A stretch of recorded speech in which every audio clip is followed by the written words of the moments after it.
give it a minute for people to kind of jump in here before we get into tonight's topic of I can't kill turkeys. Back out here on the deck again to, I don't know, just get out of the studio, man. Stuck in the studio all the time. It's nice to get outside, and I could still get out here and provide you guys with quality audio, so why not?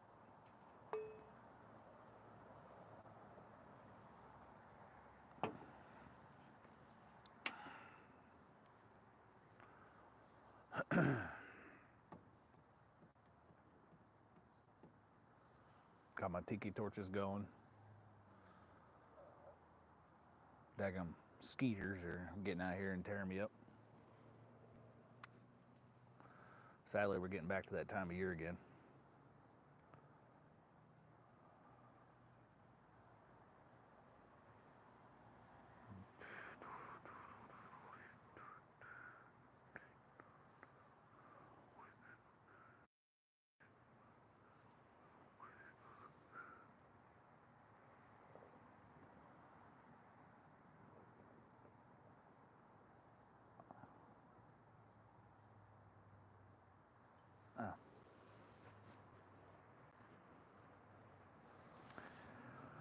Oh, you see the skeeters flying in front of the camera. All right, well, let's hit the record button and let's fire this thing up. So, as always, this Under Pressure Outdoors live on air is brought to you by Deep Roots Rifle Company, elevated in excellence and rooted in integrity and reliability. And what you're going to find from them, aside from being able to get a full custom rifle built, whoa, which we'll talk about that in a second, is it's like a one-stop shop. You can get in there, hit that shop button, and search around if you want a new scope. They've got it. If you're looking, you've been thinking since last year, man, this scope sucks. I can't see clear. I can't see in low light. Need to go shop around their website and see what you can find. Or maybe you're just thinking of getting into that new 7mm backcountry. Have them build you a whole rifle. They build some quality rifles. It's an awesome thing. Let's see how you guys showing up, and let's see what the weather's like for this next week. It's getting warmer. We've had some pretty weather down here in Florida. It says the low tonight is 46, which I think was probably this morning. It was kind of chilly. And but it's getting warmer throughout the week, and then hot in the next week. It's getting that time of year in Florida. Like I said, the mosquitoes are out. You can already see them flying across the screen, even though I got the tiki torches going. It's rough out here. But we are here to talk about how I can't kill turkeys. Look, yeah, like and subscribe. We'd love to have you guys like and subscribe. Like and subscribe to the YouTube. Like and subscribe to the Under Pressure Outdoors podcast. Leave us a review on Apple Podcasts, wherever you listen. This show comes out on Wednesdays on a regular feed. And then tomorrow morning, we've got Angry Sturgeon Lures. Dude makes some beautiful, beautiful handcrafted fishing lures. Definitely meant to be fished and not just left on the wall. But back to what I was saying. I can't kill turkeys, right? Let's see. When did I start turkey hunting? I was probably 17 or 18. My dad never was a big turkey hunter. I know that he killed a turkey when I was younger. It was more of a happenstance type of deal. Like, it was turkey season and he was on our lease. He was actually showing the lease that we had in Blakely, Georgia at the time to some potential new lease members, if I remember the story correctly.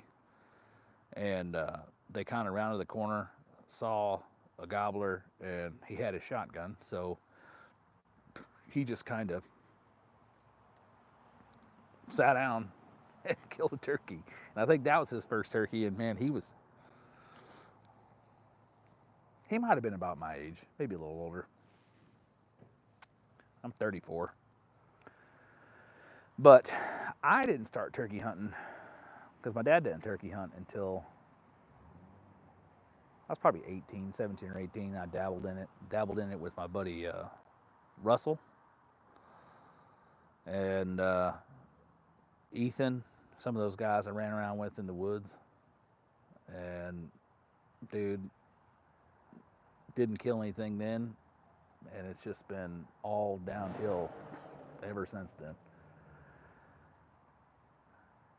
I've never been one to, and it probably stems from the fact that I'm not one to devote a spring to trying to kill turkeys. So you hear the nice quiet cars in my quiet neighborhood. I've never been one to devote an entire spring to trying to kill turkeys.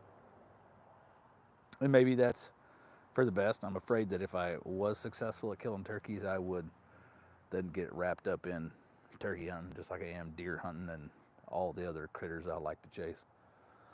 But I enjoy turkey hunting because it gets me out into the woods once deer season's over. Like that's the best way to describe it.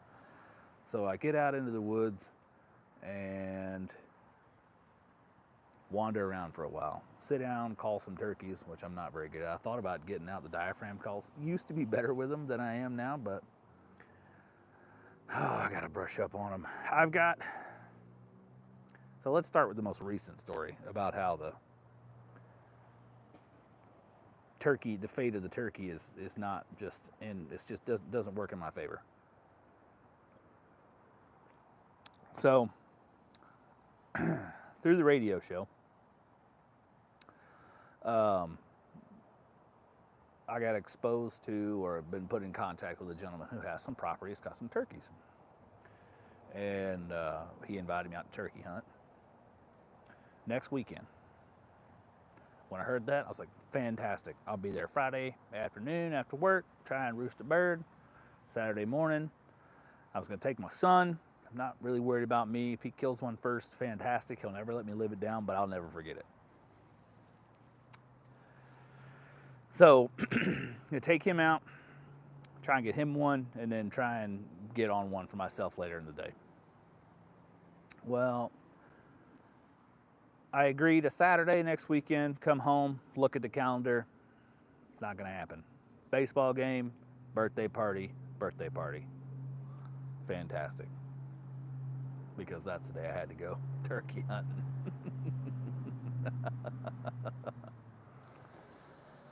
Oh, the powers that be. But we'll see. I got to give the gentleman a call and hopefully try and reschedule. I think he'll be more than happy to oblige, understanding that I'm putting the baseball game over going to the turkey woods. Trying to get the boy out there with his 410, because I guess that's the thing now, man. Holy cow.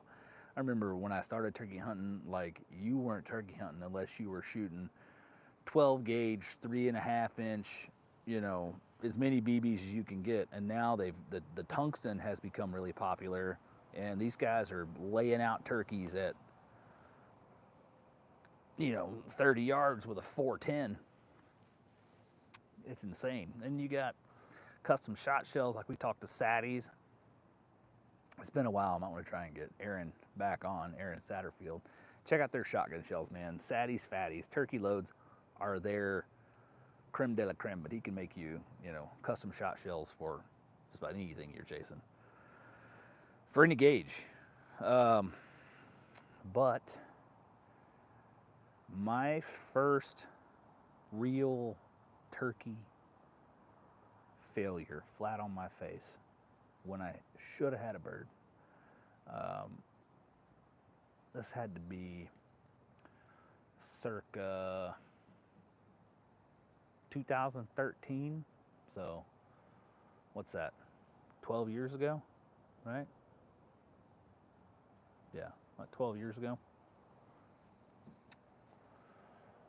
And I was stationed at Fort Campbell. We were living on post at the time. and I had my neighbor Cody, and he'd never been turkey hunting. And I was like, man, you want to go? I'll take you. But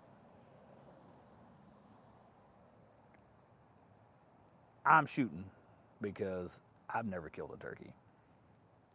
I'm shooting first. He's like, deal. So we sign into a training area, and I get out. And dude, I mean, I grew up, you know, back in the day, if I remember correctly, like the pipeline unit in Ocala used to be permit for the first 10 days, and then it was like a free-for-all. Now it's permit the whole season through. And maybe I'm remembering wrong. I don't know. Maybe I was doing something I shouldn't have been doing close to 20 years ago. But regardless, I didn't kill any turkeys. But we used to go out there, and it seemed so easy back then to get a bird to, you know, locate a bird. Slam the truck door, gobbles. All right, we're gonna get moving. So first thing I did when I get out there, I had kind of had a pretty good idea. I'd gone out the day before and watched some birds from the road. They were on the back side of what was earlier that year a cornfield. So it was cut over, just like fallow field. And so the next morning, I decided we were going to park on a fire break that cut into a logging road that would have put us about 900 yards east of that field. So we were going to get in there, we're going to cut down that fire break, hit that logging road, and we're going to walk towards that field because those birds had to be roosted somewhere close to there, and we were going to try and locate them on the roost, set up, hopefully bring them down into the logging road, which was the plan, and kill a bird. So get out of the truck that morning, slam the truck door, nothing. I was like, all right. I said, let's continue on down the fire break. I know where we're gonna go set up. I think I know where the birds are. Good deal. Got to the end of the fire break and out onto the logging road. And I did an owl hoot, which, I mean, I do a pretty, I'll give you a example, see if I can.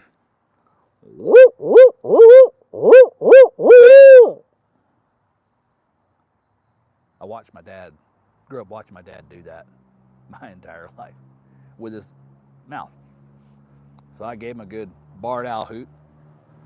Off the roost.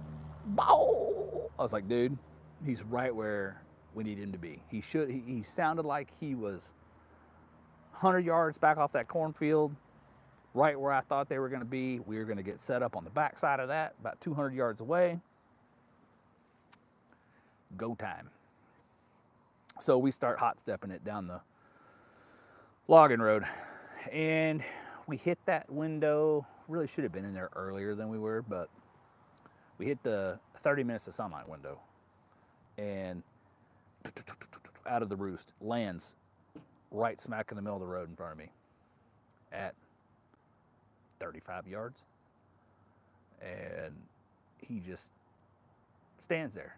I was like, I don't know if that's a hen or if that's a gobbler, because it was like still that twilight, or like I said, right at that 30-minute window where I just wasn't quite sure. So I hit him with the old and he right back. And from 30 yards, man, you feel it in your chest. And I was like, buddy, it's now or never. And mind you, I'm standing in the middle of the logging road. Cody's standing 4 steps behind me. I got that old late 70 with a turkey choke in it, loaded up with 3-inch number 5s. We're ready to go. Turkey's gonna be in the dirt. Like, I am just floored. It was that easy, right? It's that easy. Wrong. So I was like, I can't, I gotta try, right? I gotta try. So I eased that shotgun up real slow to my shoulder, and about the time I got it shouldered, he stuck his head up. He said, "What the heck was that?" And I whoo, just let him have it. And he hit the dirt flopping. I said, "Yeah, buddy." I took off running towards him, and I racked, and then he got up and flew. I racked another shell in and shot at him on the wing like I thought I was going to do something. Nothing. I searched and searched and searched for that bird. Never found it. I don't know whether I scared it to the ground, but never found that bird. We grid searched that whole area within 400 yards there. Nothing. Spent the rest of the day wandering, calling, had a gobble here and a gobble there, tried to move towards them, never found them. And, you know, I really thought back then that the run and gun and get moving and going was the way to go. Anymore, I've learned it's sit and wait. But we'll get to that in a minute. Next failure wasn't but maybe a year later, the next season, I think, maybe. I was in the back of our, you know, I'm in the Army at this time, so I'm in the back of our, like, company office area. And the first sergeant comes back, and he's like, "All right, who's got a hunting license?" And I'm like, "Hey," raise my hand. I'm like, "I do. Always got a hunting license, man. Got to keep that thing on me." He's like, "You want to do the Commander General's turkey hunt?" Roger, First Sergeant. So, automatically selected. With that was, you know, you're signing into these training areas on the base, and for every training area of like 400 or 500 acres, they'd let, you know, a certain amount of hunters in. Well, for the Commander General's turkey hunt, in areas where they would have 8, they put 2, you know. So it's a less pressured area. It was right there at, I want to say it was maybe even like the week before regular season opened on post. Maybe it was the first week and they closed some areas the second week, and they gave us, or they put us in areas that hadn't been open for turkey yet. I don't quite remember, but I had a guide. That was the first time I was going to have a guided hunt. And you're thinking right now to yourself, you're like, "Will, how do you screw up on a guided hunt?" Let me tell you, when it comes to turkeys, man, I've got the worst luck. So they tell my guide ahead of time, this is the area you're going to be in. He goes out, he scouts birds. They told him we're going to hunt area 7. So he goes out, he's got 2 birds roosted in 2 different spots. He's like, "Dude, if we show up to the first spot and the other guy's already there, we got plan B. We're going to get you a bird. We'll be back here for breakfast." I'm like, cool. So got the shotgun patterned. Got that same 870 with the turkey choke. And I'm ready to go. So the night before the hunt, they did dinner. We go there, we meet the guide. That's where I met the guide. I pick up my permit for the next day, and we get to kind of sit there, eat dinner, and talk game plan. So he talks up his game plan, how we're going to do it, where we're going to park, all this good stuff, and then it's time for me to go draw my permit. So I go over and I pick up my permit.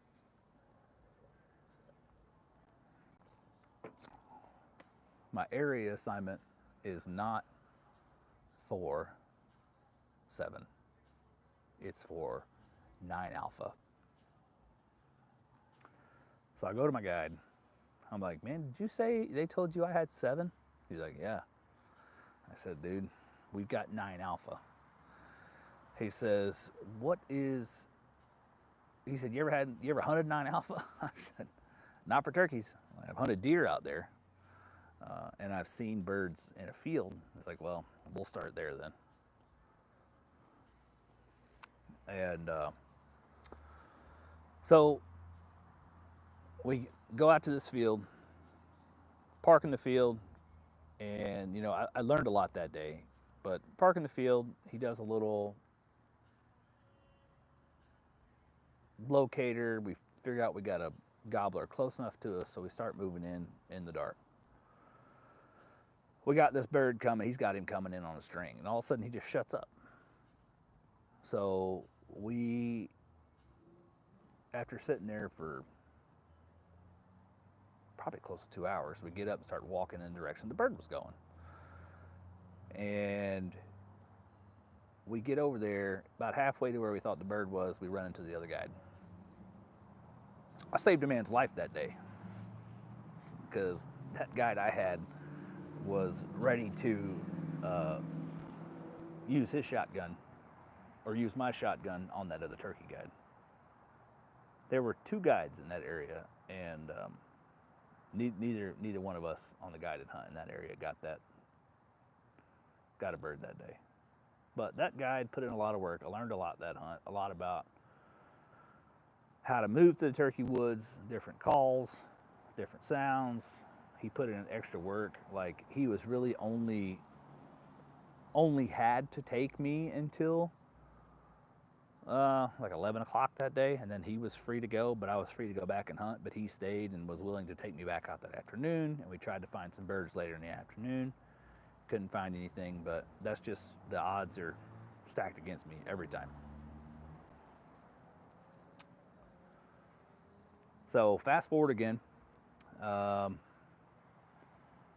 I'm down in southeast Georgia, and it's opening weekend turkey season. We're going to go out, we're going to hunt this piece of public land across from the property we leased. Didn't have any birds that I could locate on our property we leased. But we had non-permitted public across the road. So we went over there. I roosted a bird. And I was like, man, there's a food plot area that's like 200 yards from where he's roosted. So we're going to sneak in well before daylight. We're going to park well shy of it. We're going to be real quiet. We're going to set up there. We're going to call to him once, and then we're just going to wait, because once he responds back to that call, he knows where you're at. He knows what tree you're sitting next to. Turkeys have awesome, like, directional hearing.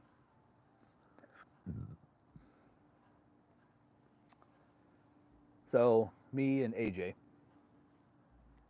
get set up next to this tree, and he gobbles on his own off the roost, and I hit him with the yo, yo, yo, yo, and he fired right back. I was like, all right, he knows where we're at. We're going to shut up. And I went from, that loud yelp, I do a little soft purr and scratching the leaves. We're just a happy, content hen off by ourselves, right?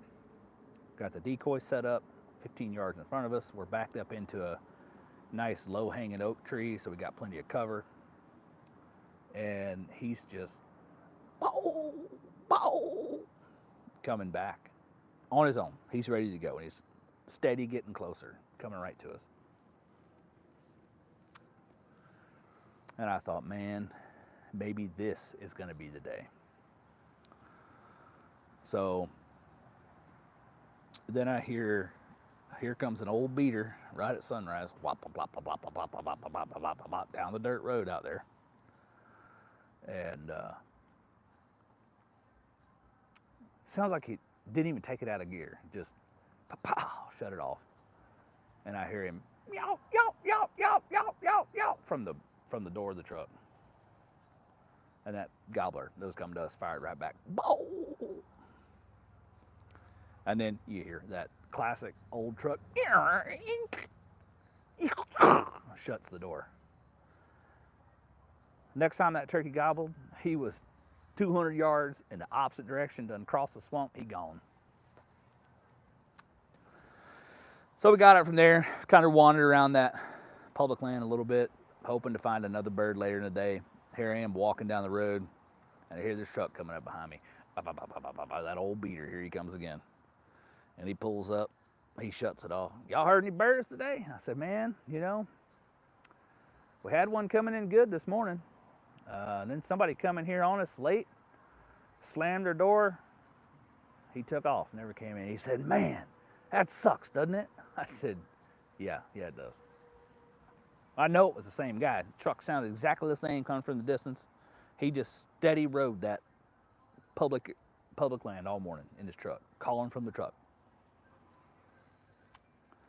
So now we go from there, and we fast forward on down to a couple years ago down here in Florida. I drew a permit for a wildlife management area that was very close to me here. My brother had gone out, put a lot of work in, scouting birds, figuring out exactly where they're roosted. And I went out the morning before the hunt, and I crept in under the cover of darkness, and I just sat and watched. Never made a noise. Birds came down, worked right across where we thought they were going to. I waited for them to leave, and then I got up and left. I was like, man, that's going to be it in the morning. That's all we're going to have to do. We'll let them get down. They'll come out of the roost where he said they were. If they work right across here, they're going to end up here 30 minutes after sunrise. We'll call them into where we're at right here back in the woods. Game over. So we're out there, butt crack of dawn, walk in, pitch black dark, no flashlight, quiet as we can be, through some thick, nasty stuff. Get set up against a tree, get the decoys out. First light comes, and he fires, hammers off the roost. And I look up, and he's in a pine tree 20 yards to my left, not 200 yards to my right where he should have been.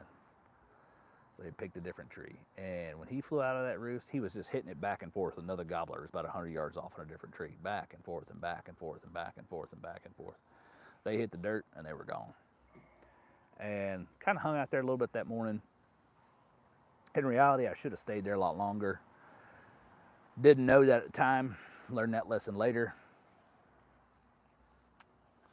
But he went down, went across this big field that was private, and then came, and then I realized I left the box call where I was sitting, came back to it, and he was 40 yards from where we were. Tried to call him in at that point, but I called too early before my brother had a chance. I was trying to mask his movement in the leaves by making some soft calls because he was trying to set up decoys, and that turkey came into range, that gobbler came into range when my brother was out in front of me, and I couldn't take the shot. So that was my own fault, getting a little too greedy. And then we get into this year, like I said earlier, where I haven't outright failed yet. I got time, but so far the odds are not stacked in my favor. The one day I had permission to go out and try and hunt some private land. The kid's got a baseball game, a couple of birthday parties, and he's my main focus right now, trying to get him on a bird. He's like, Dad, what are you going to do if I kill a turkey before you do? I said, man, you got one major advantage over me, and that's that your dad's taking you turkey hunting. Not that my dad wouldn't have, it's just he didn't turkey hunt much. So the season's still pretty young. We got some time left here, and I've also got some property in Georgia we've had turkeys on, although in the past, every year we've seen turkeys on our property in Georgia during deer season. It seems like come turkey season, they're off on somebody else's property. So hopefully those gobblers we got up there will hang around, and if we don't make it happen here, we'll get up to Georgia, and I'll use the rest of that license before they go and put that extra $100 turkey stamp on me next year. I can tell you right now, I will not be paying an extra $100 for a turkey stamp. I just want to hunt turkeys in Georgia. I don't care that much. I'll drive my happy butt back to Tennessee and hunt turkeys up there before I try and hunt turkeys in Georgia. And I don't remember. I did hunt a little bit on our private piece we had in Tennessee, but that didn't amount to much of nothing. We had turkeys that would move through there, but never really hung around there much. Charlie killed a bird there. He's killed a couple birds there. But I don't know. We'll see. I got a buddy out in California claims that he can put me on one of them Merriams, I think. So maybe next spring I'll make my way out to California and see if I can't kill a Merriam. That'd be terrible to go all the way to dang California to kill my first bird when I live in the Osceola state. And all these Easterns and Osceolas, everything else. But oh, Jake, hundreds of dollars. Georgia is talking about next year implementing a $100 turkey stamp for non-residents. I think it's going to be like $5 or $10 for residents, and it'll be optional. Of course, Florida just this year, or well, next year will be changing the rules for non-residents as well. But we'll see. We'll see how it goes. We'll see what Georgia does. I don't know.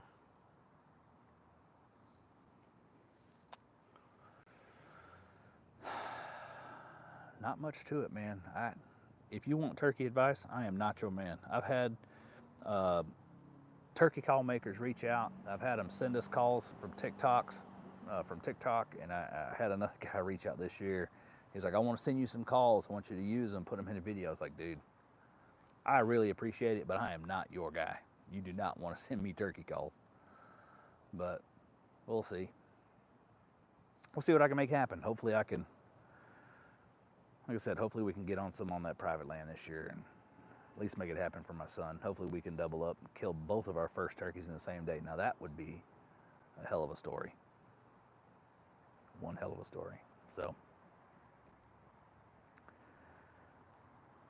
next week, I don't know what we're going to do. I can tell you what I've changed up at my turkey setup real quick before we leave, though. I have gone from, I did get a 12 gauge shooting 3.5s, and I got a better turkey choke, and I started patterning my guns a lot more. I mean, I would go and shoot at a target, but I went and got some and do it at like 20 yards, and then, you know, hope what it looks at 30 or 40. But I'm shooting I've got a TriStar Viper Max 3.5-inch semi-auto 12 gauge. When I bought the gun, you could get it for like $550. It's not the nicest semi-automatic shotgun in the world, but bud, it hasn't jammed on me yet hunting ducks. Of course, it doesn't shoot the cheap shells, but it shoots steel shot in them 3.5s just fine.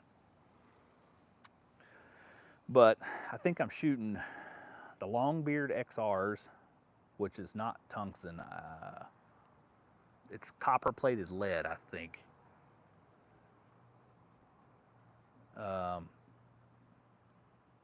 And maybe it's not Longbeard XR.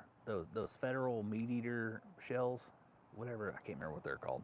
But they pattern great out of that gun. I can sit there and keep them inside a 15-inch circle at like 45 yards. Like, I have to make sure that the turkey's far enough away for me to actually shoot it.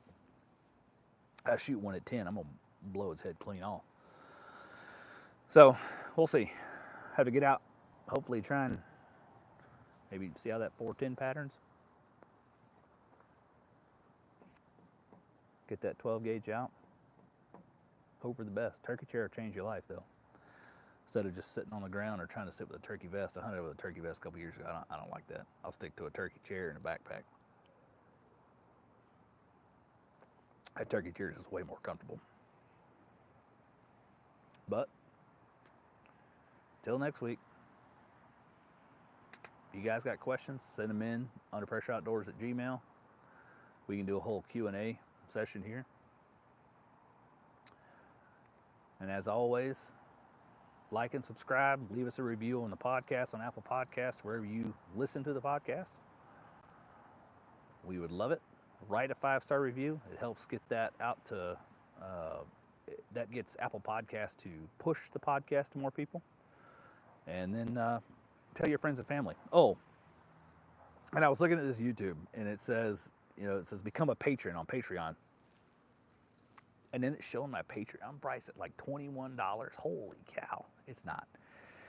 If you have an iPhone and you want to become a patron, get on your computer at home, go to Patreon, and look up Under Pressure Outdoors on Patreon, or you can just look up our podcast on Google or whatever. Click on that. There'll be a link in the podcast description of any podcast to become a patron. And if you don't subscribe through Apple, like the Apple Play Store, it's $10. And that goes back to keeping things going, like having light when I do these outside in the dark. But when you do it through the Apple Play Store, Apple charges a ridiculous fee through there, and it was either, when I got that option, it was like whoever subscribes through Apple Play Store, you get $2, or they eat the fee. They eat the fee. So I selected that, and I'm just telling you guys, like, get on the website and subscribe that way, and then download the Patreon app on your mobile phone and sign into it. And then they'll stay at $10. Patreon, we're doing a Patreon hunt this year in Tennessee. It's going to be a good time. We've got lodging covered, and we're hunting some public land, archery hunt. We're going to do the velvet hunt. We can, if you're down here in Florida, we can carpool together, save on gas. Hunting license will cost you a few $100. It's a 3-day hunt, but it's a beautiful area, dang good time. Going back to some of my old stomping grounds, I can help you figure out where the deer are going to be, hopefully, and hopefully we can bring home some velvet bucks. But till next week, we'll catch you guys.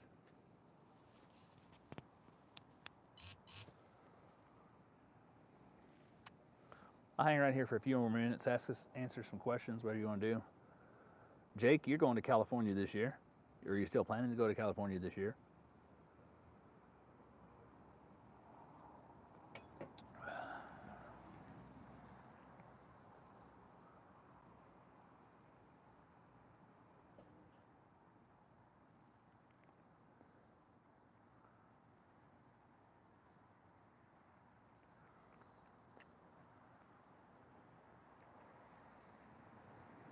So you're going to miss out on the Patreon hunt, because that'll be in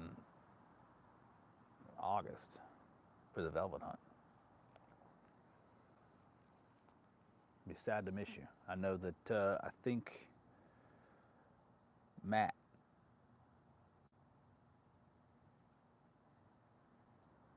is coming, not Matt Tippins.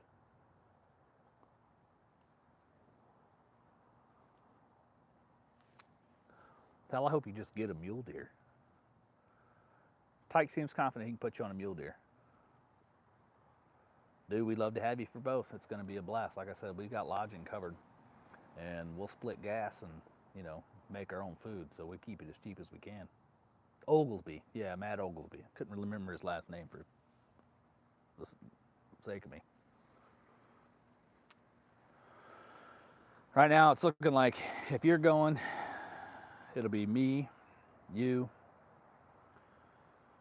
Matt Oglesby, Chris, and AJ.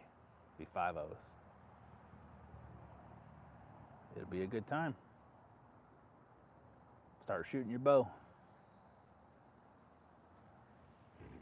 It's archery only hunt. Steve Christian Jr.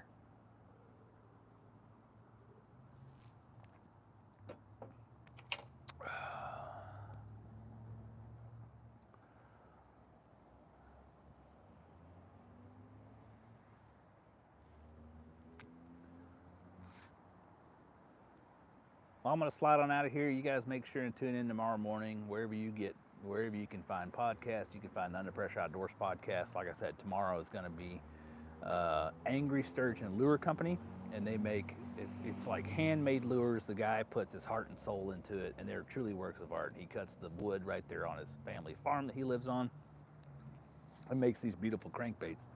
But he also makes them to fish, although a lot of guys use them as art pieces or as like one-of-a-kind unique gifts to give to the angler who has everything. They're definitely designed to fish. He swim tests all of his lures and seals them and makes them so that you could actually take them out and catch bass on them. But it was a great show with him. Talked a lot about his lures, talked a lot about his fishing life and life in general. It was a really good show. But it's going to be a fun one this week. This comes out again on the podcast feed on Wednesdays. And I don't know. We'll catch you guys next week. You guys have a good night.